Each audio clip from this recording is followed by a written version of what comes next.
fight from within. You're about to go behind enemy lines. Roger, 3-2. Goliath copies all. Go ahead. Target is surrounded by multiple firms entering what appears to be a residential area. Requesting permission to engage. Over. From the People's Republic of New York City, you're now going behind enemy lines with Gene Baradelli and Russ Gallo.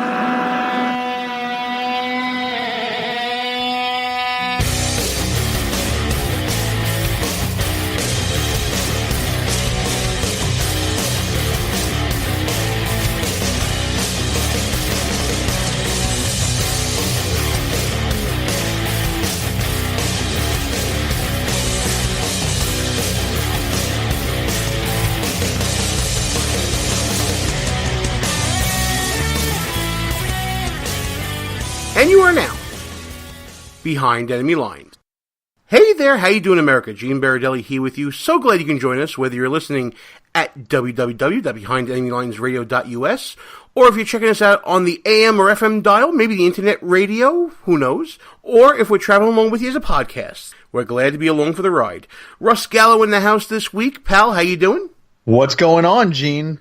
The government might have shut down, but we didn't. We're still here, kicking. You know, when we say at the end of the show it's time to shut this down, we did not mean the government. Right? I thought you broke the government last week. I thought maybe we did, but thank goodness we didn't. It was just, the Democrats breaking the government. You asked what's going on. There's a hell of a lot going on, bro. We got a lot to talk about this week. We of course, we're talking about the Schumer Shutdown. By the way, yeah, Gene, you're welcome, America. Coming from New York. Yes, coming from not only New York, but coming from our old stomping grounds in Brooklyn as well. So yeah, you're very welcome.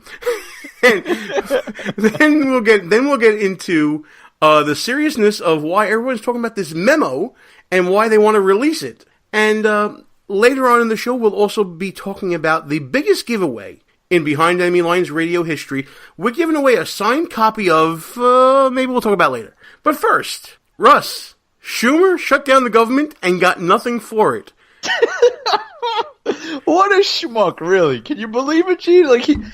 How embarrassing was this whole thing? We'll get into all the embarrassing details in a second, but first, Russ, I want to take you back to when we first started doing this show.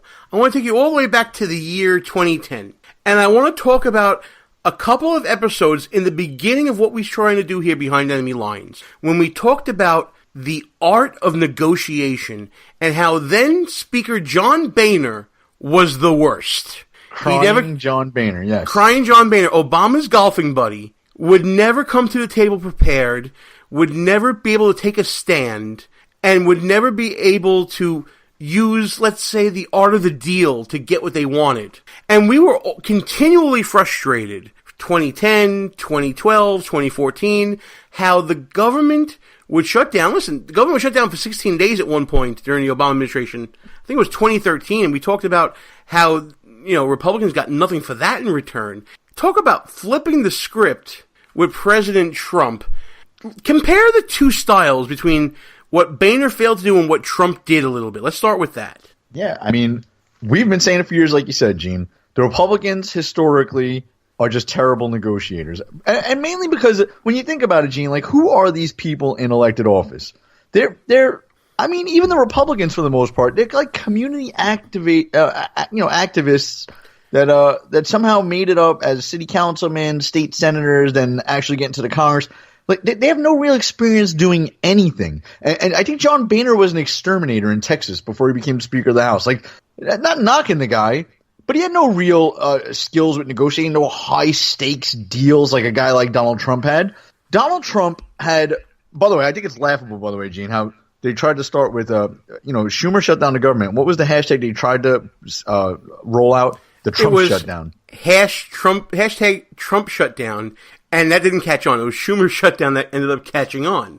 Yeah, because, you talked about a deal, but real quick, Gene, which I thought, only certain news outlets were actually even saying this. Donald Trump is not in the United States Senate, folks. Here's a little newsflash for you guys. Donald Trump's not in the Senate. He has no vote with what's, in the Senate.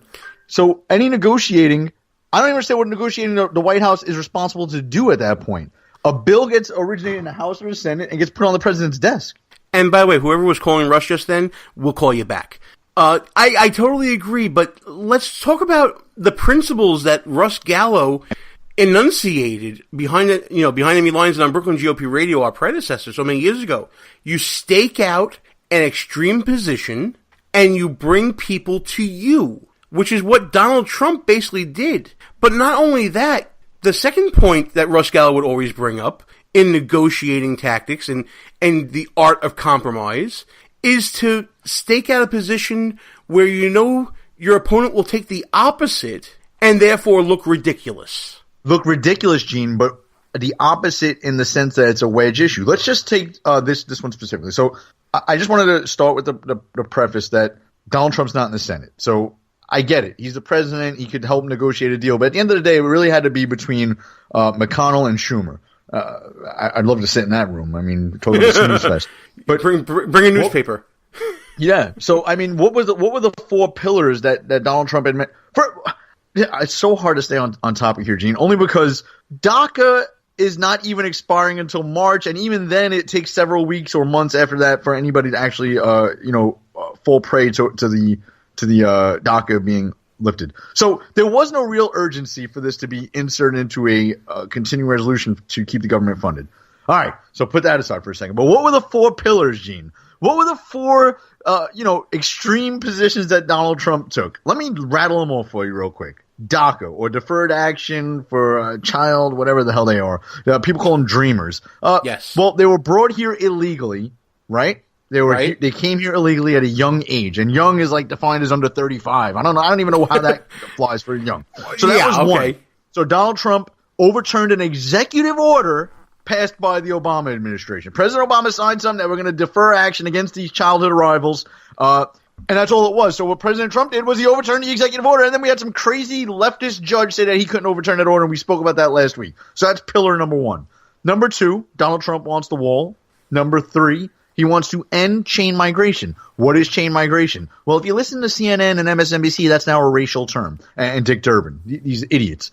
Chain migration is one person comes here, even if they come illegally, folks, like through DACA, and then they get amnesty, like the Democrats want to do, and then they can bring their entire family, their mothers, their fathers, their grandparents, their uncles, their aunts, and it never ends. Hence, chain migration. So that was number three. And number four, the lottery, the visa lottery program is what Donald Trump wanted to end. And he said that throughout the campaign. Some of the people that came on the visa lottery, how about the guy who was running people over on the West Side Highway, the terrorist, not a couple of months back? So those were the four things. And why I wanted to really just run through those real quick, Gene, is because you said, stake out an extreme position. Well, I was looking at a poll earlier today that says that the American people agree with Donald Trump on all four of those things, which is why Chuck Schumer caved in a day. He couldn't keep going. The midterm elections are coming up. They are going to lose and lose big for withholding funding to the federal government over illegal immigration. It's insanity, Gene. It's absolutely insane, but that's the second thing that Trump did. He created a situation where he set the parameters. As president, you kind of get that privilege, just exactly what you said. He staked out his position first and foremost. And I think in doing so, and I would say that the wall would be considered the extreme part of that, but in doing so, he left the opposite side of the argument for the Democrats, which they gladly took hook, line, and sinker, and left them in a position where they have to advocate full-time, according to Dick Durbin, for undocumented illegal immigrants. We wrote a column on Newsmax last week said, who's minding the Democrat store? All these Democrats are fighting for non-citizens that nobody's even fighting for Democrats anymore in the government. What I love, Gene, is that this president is the master of the media. First of all, the next person who says Donald Trump should stop tweeting, I just want to slap him or her right in the face. This man tweets. God bless him. Keep tweeting, sir. You get your message out there and you control the narrative. As much as the media claims to hate you, they can't stop talking about you. And listen, that's the best position to be in. What did he do, Gene? You mentioned that, he got the Democrats stating their positions out there. He held that meeting with those Congress people at the White House. And instead of the normal, 2 or 3 minutes with the press doing the photo op and then the press is asked to leave and the meeting is held behind closed doors, he let the press stay for the entire meeting. And he let the Democrats, or really he made the Democrats, put their positions out there for the public to see. And what were their positions, Gene? Like you said, everything goes to hell, but we're going to get these illegal immigrants legal. Come hell or high water. You know, something else. And he got them to admit it in public, Gene. Brilliant. It was definitely brilliant. It also showed that he was more of a conciliatory president than President Obama ever was, by having both sides at a table and showing the American people where everybody stands. Well, it's funny you mentioned that, Gene, because didn't President Obama come to office and say he was going to be the most transparent administration in American history? Donald Trump is pretty damn transparent when you come right down to it. Absolutely. But the point I wanted to make, though, is president's running the agenda. The Congress on the Republican side is probably, right behind him. The media is probably the third party trying to run the agenda. The Democrats are running fourth in a 3-person race. When you really think about it, they're not in charge of anything. The Democrats are controlling their own agenda anymore. I really believe, Gene, that it's the media. It's the Republican. It is a Republican party, and we have our own little divisions, but for the most part, it's a party. And then it's the media narrative, because I don't think that your rank and file Democrats, I mean, think about it, Gene. The ones that defected to vote for this continuing resolution are all Democrats that are running in states that Trump won. So they know what's coming. I really think it's people like Rachel Maddow and Anderson Cooper and Wolf Blitzer. They're truly running they're setting the agenda for the Democratic Party. It's quite sad. And I just want to throw this in there, Gene. Just to wake people up. I mean, we can go on and on about how great the economy's doing, and ISIS has been basically vanquished from the face of the earth as far as territory goes, and a whole regulation and a whole host of things that the president has already accomplished in the first year. But with midterm elections coming up, Gene, everyone needs to really think about this hard before November gets here. Can you imagine an America where Nancy Pelosi is the Speaker of the House again, and Chuck Schumer becomes the majority leader in the Senate, or either or? Can you imagine that, Gene? Think about it for a minute. Can't imagine it at all. Now think about this for a second, about that leadership combination, if and when it should possibly come up. Think about the deal at the 11th hour that Republicans had offered to not shut down the government, which included a date certain for DACA to come up on the agenda, which included that funding for CHIP, the child health insurance initiative that they also wanted, and all those things. And think about what they turned down. And then fast forward 3 days later, I mean, the government had barely been shut down. People on their furloughs are starting to, pick up their pet projects of choice. And Schumer caves and says, okay, we're going to come back to work now. And literally got nothing. He probably got less than what was even offered in the beginning when they said, let's not shut the government down, here you go. I think he got a note written on a bar napkin from Mitch McConnell to promise to talk about DACA sometime next week. With a couple of hearts on it. With a couple of hearts on it as well.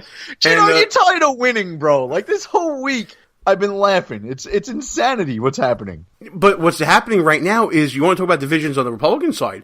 What about the divisions on the Democrats right now? I mean, they're looking for Oprah to save them at this point. Oprah Winfrey. God help us. You got Kamala Harris and other lefties out there, the far left, chiding Schumer for caving.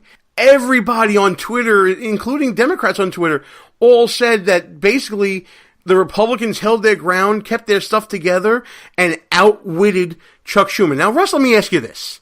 This to me is the biggest laugh of this whole thing. What have Democrats been calling President Trump for the past month and a half or so? Well, they've been calling him a lot, Gene. They were psychotic, mentally ill, megalomaniacal, incompetent, insane, unfit for office, unqualified. Well, Russ Gallo, what does that make Chuck Schumer now that he got owned by a mentally ill, deranged, incompetent, unqualified political neophyte who's holding political office for a total of 1 year? Who, by the way, has the entire media establishment against him 24/7 on cable news. Who, by the way, has, I would say, borderline treasonous activity within the FBI, which we're going to talk about later, since before he even